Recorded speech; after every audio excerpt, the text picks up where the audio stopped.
Welcome to episode 187 of Drew's Sports Crew. It's great to be back, everybody. Myself, Drew Skyberg, here on this Tuesday night here, bringing you, of course, the news in the Wisconsin sports world. And look, what a bad time to be a Wisconsin sports fan. I usually say what a great time, what a good time maybe might even come out of my mouth, but not a great time. No, look, I mean, across the board, obviously now we're a month past of that Brewers devastation, but now we're getting those accolades in. I'll get through those. Actually, quite a bit of them so far, which has been really nice to see, and going to be, I think, one more coming soon. Going on the Packers side, Packers lose. As we know, I feel at this point, being a Tuesday already, kind of moot to just recap the game. Probably just give some key takeaways overall. Preston Smith,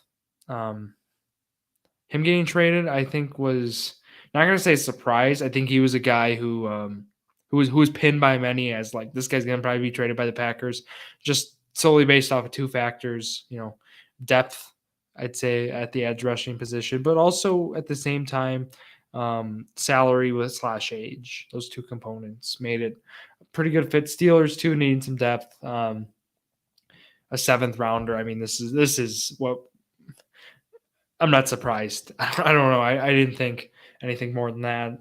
If they were going to be able to trade him for value was a question I had. So fortunate. And then the Bucks, what's wrong with them? We'll go to that piece. We have the toilet bowl on Thursday, and you'll see what the toilet bowl is here too. So let's start in the Brewers side. But first, announcements, of course, at Drew Sports Crew, all social media platforms. You can find power rankings. You can find overall videos I do for analysis, whether ranking players, teams, etc. Find that again at Drew Sports Crew. You can find that TikTok, YouTube, Instagram. You can find all the posts there. Enjoy the comment section on those. If you don't like my rankings, tell me. We talk about it. Usually have a good chunk of people. We get some good feedback on them too, but obviously when your team's not ranked ahead of a team, and they probably lost that team too, mind you, there's always a problem. So I always find those interesting, considering the components and stuff. The Cowboys being always one that, they should be ranked. No, come on. Now, I mean, talk about maybe in the 20s, you'll find them. I just do top 10, so you can find those again at your sports co. Let's get into the show, though. Brewers, right? Some accolades were received. Overall offseason stuff, though, for them, not too surprising, but going to those accolades. 2 Gold Glovers, Bryce Terang and Sal Frelick. Terang was the lock of locks. Sal should have been a lock of locks, but I didn't know if he'd win it. I was kind of concerned. Right field was kind of weak this year, but at the same time, Sal was the most deserving, won it, has some great catches. I think about the one in Anaheim and a couple at AmFam. Definitely won him that spot. And the Platinum Glove should be Terang. I hope it is. It might be Matt Chapman. I mean, if we're just looking at NL, that's kind of my fear. He didn't have as great of a defensive year as he once has had, back to his Oakland days, for example. But might be enough. Might be enough for him to win that. But we saw Matt Arnold win MLB Executive of the Year. That was cool, because you think about it, all the executives in the league. You think about the Dodgers, mind you, what they just put together. They won a World Series. The Yankees traded for Juan Soto. The Padres, put together a nice team. Cleveland did. There's a lot of like teams that you could probably credit their executives. Detroit, look what Detroit just did. They didn't win that. Matt Arnold did, of the Milwaukee Brewers. So that was quite the accolade, and really good to see Matt Arnold win that award and how they performed. Thankfully, it wasn't Stearns again. Not that we don't like Stearns, just I thought that would have been with the Mets, a little overrated. But oh well. Happy with Arnold winning it.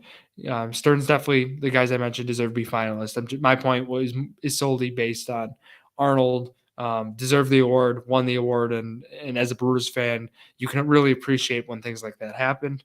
Just waiting on Pat Murphy, who should be NL Manager of the Year. That's the one award I I think he's got one. It should be him and Stephen Vogt for the AL. So those should be both guys who win the awards for that. Reese Hoskins going to the offseason opted into his $18 million club, or it was a player option. Numbers down. Probably wasn't worth. We know he's not worth that much. Probably goes for $8 or $9 million in the market, if you will. Just unfortunate. If he can come have any sort of resurgence, you'll be happy. You might have to get a first baseman this offseason, maybe. I don't know if Bowers is coming back. I say first baseman, like not like pay up for a guy, but you need at least a platoon guy. We saw that this year. A guy who can hit righties. They didn't really have that this year. They did not have a righty first baseman who could hit for average. Bowers was below 200. Hoskins was right around 200 for the season. And those are your guys platooning at first. And I know average, homer take, but you still got to have a guy who can at least hit Chris Carter 220 or hit at least, like you got to have guys who get on base is my point. I'll even go to OBP, right? These guys were below average in OBP in respects to first baseman. So you got to have guys who can get on base, especially at that position, a hitting position at a premium, right? So that's my take on this offseason. Devin Williams' club option decline. Not a surprise there. Arbitration seems probably go for $8 or $9 million is my anticipation. I still think the trade is the most likely component they do with him. I think him and Ryan Helsley of the Cardinals both get traded in their last year of team control. Hopefully to a team in the AL, and hopefully they get a bunch back. We saw how much pitching you went for at the deadline this past year. Obviously, don't want the Brewers to trade at deadline, like the Josh Hader trade. Just comes to my mind right away when I say trading a reliever midseason. So won't say that, but I don't know. I just think something's going to have to move, preferably in the offseason, and just do a little bit like what the Burns did. But the Orioles almost got Burns at a discount. But again, Burns is going to go for $200 million now, so hard to say discount when you're throwing that kind of money around. But that's really the Brewer talk on the show. Let's move over to football. The Packers lose, as we saw, 6-3. They go to still sitting pretty comfortable, I think. I was talking with Zach at Journey of the Million on this. Like, how do you feel about where the Packers are right now? Like going into the bye week, 6-3. They've arguably met expectations. I say that you had them winning that game. Basically, what I mean by that is you thought they were going to lose maybe that Houston game coming into the year, or a game like that. You probably had them losing this Detroit game, the Philly game, a toss up. You're not mad at 6-3. Is my point. You might be concerned based on how the team performed, but you're not like the season's been a disaster, right? Obviously, some of the games again close. I think the big thing for me, is how are they going to how are they going to rebound after the bye? Again, they're 9 games, so they got 8 games left. I was looking at the NFC. I was looking at some playoff scenario analysis, if you will. It's looking like, just because of how strong some teams are. So I go like NFC East, Eagles, Commanders, obviously Vikings, Packers, Lions, and then Falcons, Buccaneers. But then also a team's got to make it in the West. It looks like at this point of the year, 10 wins gets you in. 10 wins in the NFC will get you a playoff spot. Puts Packers, really, they need to go 4-4.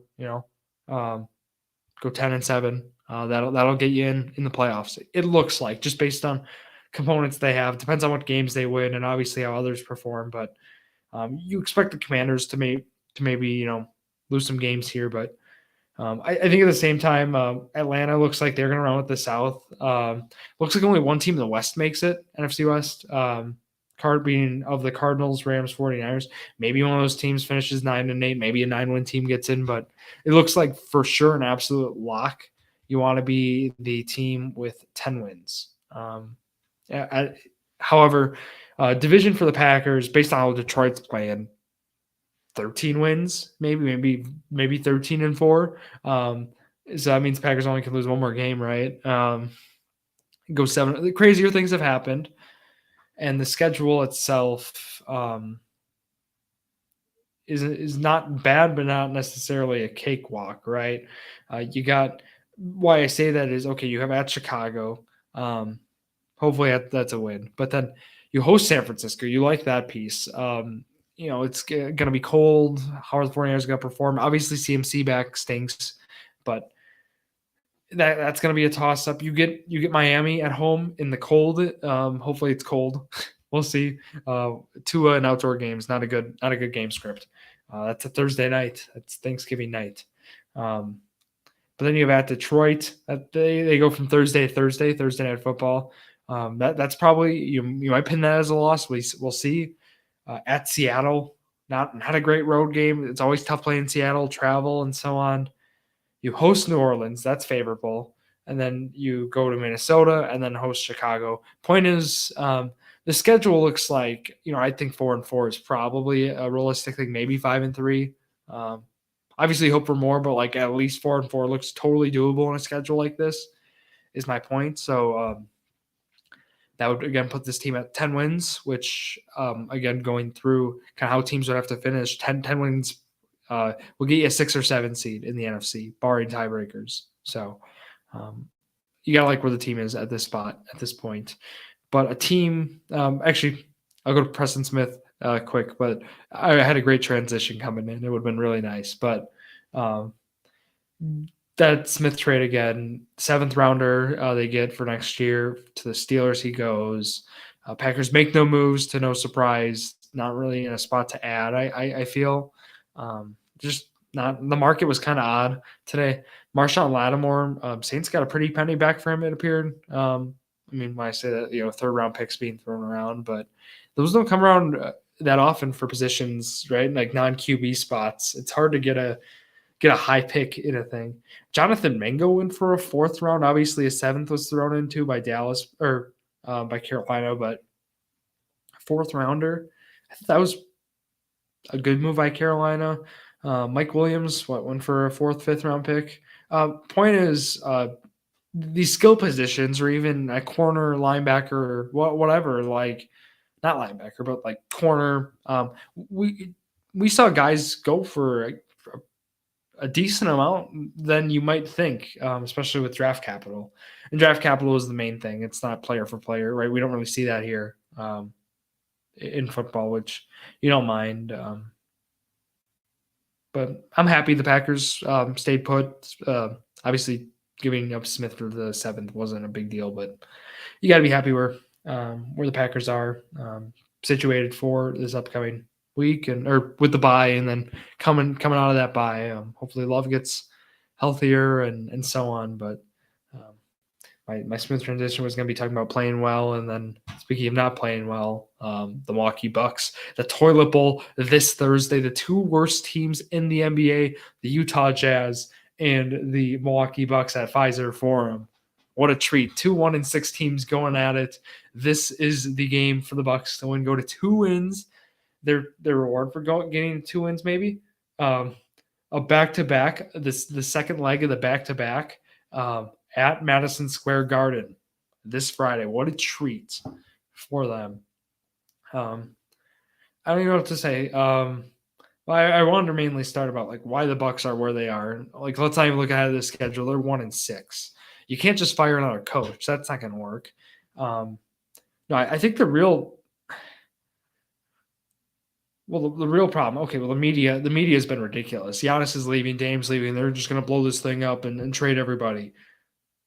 No, they're not going to do that. They can't really afford to do that. It's just kind of tough too with the salary cap, draft capital they have, lack thereof. No, this team's got to stick together. You got to give them 30, 40 games, figure this thing out. Yeah, I'm going to say 40 games. Yeah, 40. Give them 41, half a year. This team's going to figure it out. Might be game 10, game 15. This team's too good to not figure it out in terms of the roster, in terms of the scoring ability this team has. I think we're right away, just turn the game on and watch. I think the big thing is I think Brooke Lopez has lost a step or two. I think Bobby even has lost a step or two. I won't say Dame offensively. Dame defensively, obviously, has never been his strong suit, but the perimeter defense has been awful. Andre Jackson's been exciting, but the offensive hesitancies there have not been ideal. Taurean Prince has had some nice games. We've seen a lot of inconsistencies from Gary Trent. Those have continued, and I think those might continue here for a little bit. He's a guy who I was very high on, and just really hasn't worked out so far these first 6-7 games. And then like Pat's regressed a little bit. I don't know. I think those vets, some of those guys just haven't been same. Chris Middleton, we need him out there. I have my Chris Middleton is good shirt for those who know that. You definitely need him out there offensively too. I think that's a component too. And the value he brings to on the perimeter at the 3, small forward, takes away minutes from Trent, I'd say too, which at this point might be a plus. But like statistically speaking, this team offensively looks fine. Dame's averaging 28. Giannis is averaging 31. Giannis has been phenomenal out there. He's put up great stat lines, yet the Bucks still seem to lose the games. The bench pieces haven't really been their bench points have been a problem for this team. Bobby's scoring 12 a game, being third in scoring. You could say it's been top-heavy scoring-wise, which is totally valid. It has been, considering your top 2 guys averaging, 58, 59, call it, points a game. I think DeLon Wright's been a guy who I talked about this offseason, say, hey, this guy's going to be underrated, a good guard off the bench. He's been very disappointing. I mean, he's been I think you're taking Pat Bev, what Pat Bev gave you last year over this right now. I don't know. I've been very critical of Wright's performance so far. Andre Jackson's taken playing time from him, it seems. And I credit Doc. Doc historically doesn't play rookies or second-year guys even. Jackson year 2 has gotten really nice playing time. And I think will continue in this Utah game as well. I think it's going to be a nice matchup for him to come in and make some impact plays at home. It's tough, those Cleveland games. Those could easily have gone, both those games, and you could say about any game, but really both those games could have easily been. This team could be 3-4. I could be talking about come off this, just a slow few games to start. They're fine. But we're at the 1-6 piece. They're last. Detroit has a better record than them. I don't even know. This is the Bucks' worst start to a season in like 15 years, I think, which adds up based on how much we've been spoiled the last 7 years. Totally adds up, but yeah, I think better times are ahead. I know better times are ahead. These upcoming weeks tell me schedule's more favorable. I know I said New York's in there. I said Boston's in there, but around it, the teams they're playing aren't as dangerous as the other teams we've seen them just play these past couple weeks. So I'm optimistic. That's the word I'll use. I'm optimistic they will turn this around, and I think you all should be as well. So that's going to conclude here this episode. Looking at Journey a Million tomorrow around 5:45 p.m. Central Time. Talk some football, midseason recap here. How are we doing fantasy-wise, best ball, etc. We got you covered on that. But that'll wrap it here for myself, Drew Skyberg, on this Tuesday night. Thank you all for listening to yet another episode of Drew Sports Crew, the perfect podcast for you.